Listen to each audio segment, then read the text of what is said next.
What's going on, everybody? It's Ricky with Videohomicide, back with day 29. 20 fucking 9 of the 31 Days of Horror 2022 edition. The second rotation of this blunt that we call 31 Days of Horror. It's nearing its completion, man. I keep saying it, but literally in the next couple of days, there's going to be no more October. And we're going to be, on to bigger and probably not better, but definitely different things. Today we're going to talk about 1960s classic Psycho, directed by Alfred Hitchcock. Of course, the story is written by Robert Bloch. I've actually got this hardcover book that has 3 Psycho novels in it. I didn't even know there was 3 fucking novels, to be honest with you, but apparently there is. This is a movie that I watched a lot when I was a kid. I think one thing that I kind of realized I failed to talk about during the 31 Days of Horror was the soundtracks of a lot of these movies, man. A lot of these movies have really unique and original soundtracks, scores, and the music inserted throughout. But this movie with music by, I believe, Bernard Herrmann. It does not say on the back here, but I believe it's Bernard Herrmann. Man, Psycho. The movie with the, two of the biggest, I wouldn't say plot devices, but just incidences happening in the film. Obviously, this is going to be spoiler filled, because if you've not seen Psycho yet, then go watch it before you watch the rest of this. This movie does something that was unheard of back then, which was kill their main character within the first 20 minutes of the film.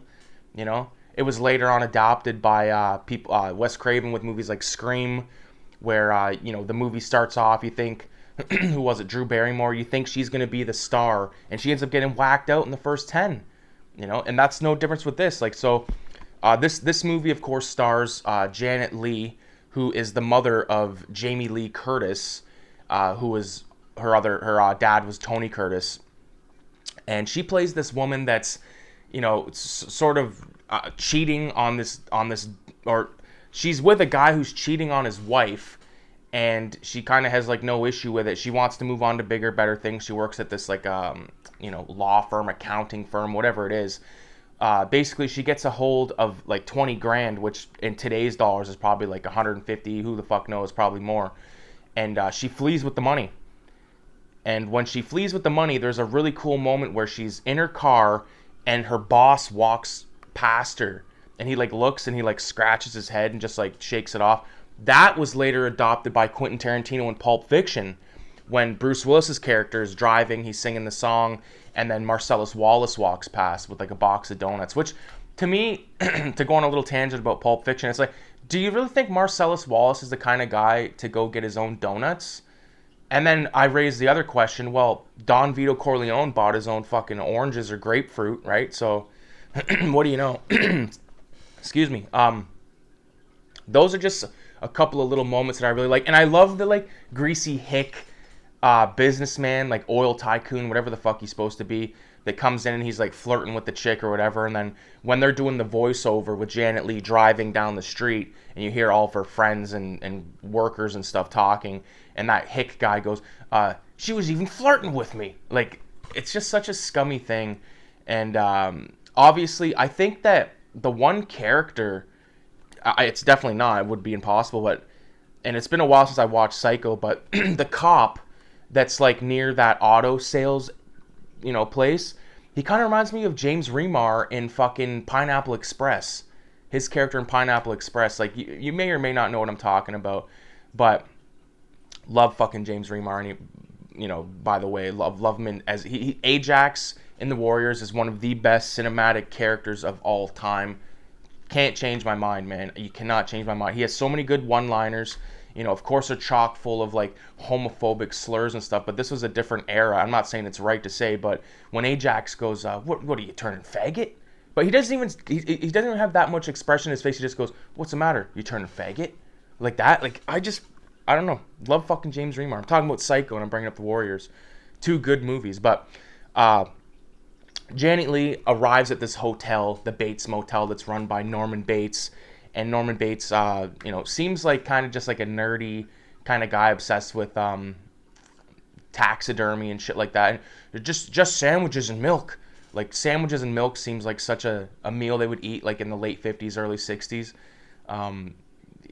it's just like a very, I don't know why the fuck I even thought of that, but it just is a very like old-timey kind of meal. Sandwiches and milk. Like, who the fuck wants a sandwich and milk? I want a fucking sub and I want a fucking Pepsi Zero.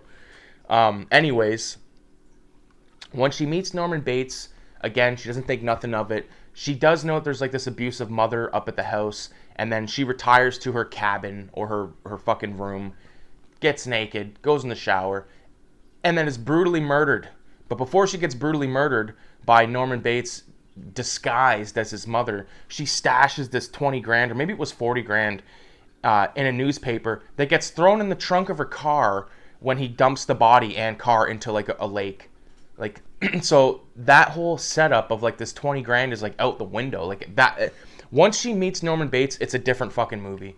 It's kind of like From Dusk Till Dawn, not to compare a classic to like, not exactly a classic, maybe a fan favorite, but like how From Dusk Till Dawn starts off as one movie and sort of turns into another. That's what happens with this flick as well. So I love how Norman Bates has this fucked up relationship with his mother that like at the time you don't know that she's dead, and you kind of think that it's the mother doing the killing and stuff until later on in the film. And of course you get Detective Arbitrast or Arbogast, whatever the fuck his name is. I love that character, and he has one of the most hilarious death scenes ever. And I believe I seen that guy in maybe an episode of The Twilight Zone. I definitely seen that guy in some other shit, but I don't know what his name is.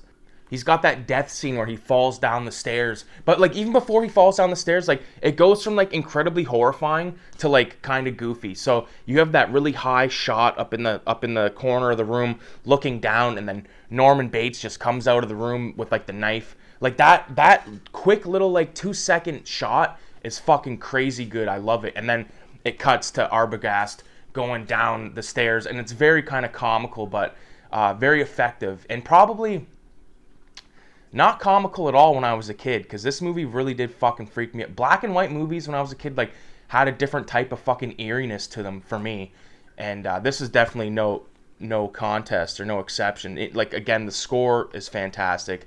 Love the ending of this film where Janet Leigh's sister is being or she's talking to the cops. Norman Bates has been arrested, and he's like wrapped up in a blanket, and he's having like this inner monologue and shit, and very creepy stuff. And like the last like couple frames of when you see Norman Bates, like his face turns from his face to like a skull, which is awesome. Love skulls.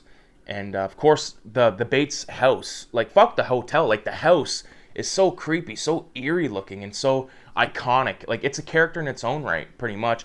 And I highly recommend checking out Psycho 2, which came out in the 1980s, and it is a bona fide slasher, like a good fucking movie. Like you might, you could say, how the fuck could they make a sequel to Psycho? Well, they made like multiple sequels, and they're all decent in their own way. I think the first and second one, obviously the best in that order. And the Bates Motel show with fucking Norman, the guy that fucking, the one, I forget, Bates Motel, I don't remember the kid's name, but it had the girl from The Conjuring as the mother, and that show was fantastic. Me and my mom, my brother, we watched that shit, and had a lot of good time, a lot of fun with that show, because there's so many, I feel like they ended it when, like, they didn't stretch it out like Walking Dead. Like, I think there's 5 seasons, boom, that's it, and it's really good. I highly recommend checking out. At least check out an episode or two, because I think some action happens like in the first episode, and I think you get Kenny the cameraman from goddamn Scream in there. But anyways, man, I appreciate everybody for watching. Psycho is definitely one of my favorite flicks of all time. I know a lot of people really enjoy it. I appreciate everybody for stopping by. Make sure you leave a 666 in the comments. And with that being said, adios. Have a great weekend, a safe weekend, and we're going to be concluding the 31 Days of Horror in just 3 short days. God damn, it's been fun. And don't worry, because I'm not going to just fucking flee. All right, I've got some ideas for some other videos. I'm talking about movies is really fun for me. So, and making these videos isn't fuck all, man. You just sit there. Like, I got to go to work in about an hour and 15 minutes and just bang out a couple of vids and have fun with it. So, adios. I need some fucking water because I'm parched, and we're going to leave it at that. Peace.